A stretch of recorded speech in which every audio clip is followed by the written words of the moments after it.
Guerra de Conquista é algo espiritual, 100% espiritual. Não tem nenhuma única pobre aula que fale das coisas da alma, tá? É somente espiritual e é um treinamento. Baseado no quê? Baseado nas questões, na perspectiva bíblica, baseado no relacionamento com o Espírito Santo de Deus, baseado com o fato, baseado no processo de você religar o seu espírito a Deus, tá? É sobre isso que a gente fala no Guerra de Conquista. Agora, o que tem de tão especial nesse treinamento? Tem a minha experiência. Por quê? Porque, não sei se assim, muitos de vocês sabem um pouco da minha jornada, mas eu vou resumir ela aqui em 5 minutos, para vocês entenderem o diferencial da perspectiva que tem ali. Eu nasci em um lar espírita esotérico. Então, desde que eu aprendi a olhar para as coisas do mundo, eu aprendi por uma perspectiva espírita. E estudei e fui formada dentro dessa perspectiva. Então, eu nasci já com a visão aberta. Já via de um tudo. Tinha visões de um tudo, de seres espirituais. Quando eu tinha por volta, mais ou menos, sei lá, de uns 9, 10 anos, eu comecei a buscar a igreja. Sozinha, queria ir na missa, isso muito uma questão ancestral da família do meu pai. Minha avó Maria era muito, muito católica, então eu comecei a buscar, e comecei a pedir que Deus fechasse a minha visão, para que eu não visse as coisas que eu via. E aí comecei a me encaminhar para a igreja católica, decidi fazer crisma, decidi fazer os retiros, decidi me firmar na igreja católica, fui para um convento de freira, decidi ser freira. Fiquei um tempo nessa, na adolescência comecei a ver que aquilo não me satisfazia e comecei a procurar todos os caminhos esotéricos. Então comecei a estudar a partir das brumas de Avalon, né? Comecei a estudar xamanismo, comecei a estudar tudo que tem a ver com a deusa, com o sagrado feminino, comecei a me aventurar para esse lugar, comecei a me desenvolver, comecei a fazer iniciações de magia, comecei a me tornar uma sacerdotisa da deusa.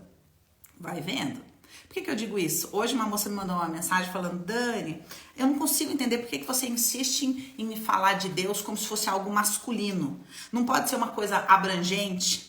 Eu lembrei de uma conversa que eu tive com uma outra aluna muito querida que hoje já está bem feliz no relacionamento dela com Deus, e ela insistia comigo: por que não pode ser deusa? Aí um dia eu falei para ela assim, minha flor, deixa eu falar uma coisa, eu conheço tanto um quanto o outro. Uma coisa eu posso te garantir, já trabalhei para deusa e já trabalhei para Deus, e posso te garantir, se você escrever uma cartinha, o CEP é diferente, entendeu? Não dá pra você botar aqui, ó, pra deusa ou pra Deus, o CEP é o mesmo, vai chegar no mesmo lugar. Te garanto, por experiência própria, que não vai chegar no mesmo lugar, tá? Então não é uma questão simplesmente de artigo.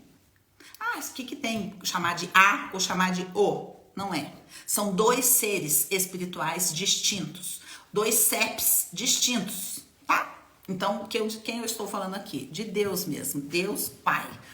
Uma moça acabou de me mandar uma mensagem, nem respondi, espero que ela esteja aí falando: Dani, me causa muita angústia essa ideia de que você fala de Deus como se ele estivesse fora de nós. Sim, ele está nos altos céus, mas ele pode habitar em nós. Essa é a proposta. Ele pode sim vir a habitar em nós, mas ele não está no coração de todo mundo assim, não é assim, tá? Nós podemos ser adotados por ele novamente e abrir o nosso coração para que ele venha habitar em nós. Mas não é um processo, não é baseada. Não é baseada. Então, por que eu tô falando isso aqui para vocês? Para a maioria das pessoas que têm dúvidas reais, né? Para vocês entenderem que quando eu afirmo algumas coisas baseadas na Bíblia, eu não faço isso por ignorância. Eu faço isso justamente por ter experimentado todas essas outras coisas. E aí, como é que isso se reflete no Guerra de Conquista? Porque eu trago todos esses paralelos. Porque quem tem fome das coisas espirituais, porque quem tá aqui tem fome das coisas espirituais, né? Já caminhou por muitos caminhos. E fala: não, mas isso aqui, e a gente sente muita angústia. Eu sei porque eu também sentia muita angústia. E eu lia a Bíblia e eu não entendia nada. E eu ouvia as pessoas que falavam da Bíblia e eu sinceramente falava: mas esse povo é ignorante, gente, me desculpa, mas esse povo é ignorante. Eu achava isso, entendeu? Eu falava: olha, Deus, eu quero muito ter um relacionamento com o Senhor, mas tá difícil, entendeu? Porque eu achava que aquelas pessoas não entendiam das coisas espirituais. de tudo que eu tinha estudado, enfim, né, de todas as coisas, de todos os caminhos que eu já tinha estudado. E com o tempo, depois que eu comecei um relacionamento profundo, real com Deus, comecei a estudar a Bíblia, depois de alguns anos que eu comecei a ter revelação das coisas, passado um longo tempo, porque quando eu decidi me relacionar com Deus de verdade, eu peguei tudo aquilo que eu tinha estudado, botei numa caixa e falei, eu não vou olhar mais pra isso. E eu tinha perguntas que eu falava, mas e isso? E aí eu senti uma angústia profunda, mas eu falava, não me interessa, eu quero me relacionar com Deus, isso aqui. E aí um dia, bem lá pra frente assim, o Senhor me deu uma visão. Um dia eu estava orando, isso foi em 2016. Um dia eu estava orando e o Senhor me deu uma visão de uma sala, de uma porta, e um anjo e uma chave. E aí esse anjo abria a chave, abria a porta e me entregava a chave.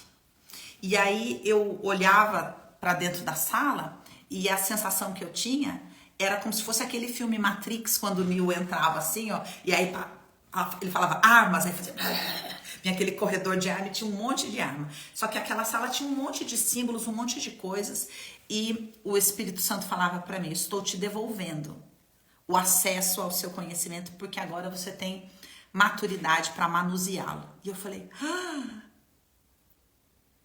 e agora?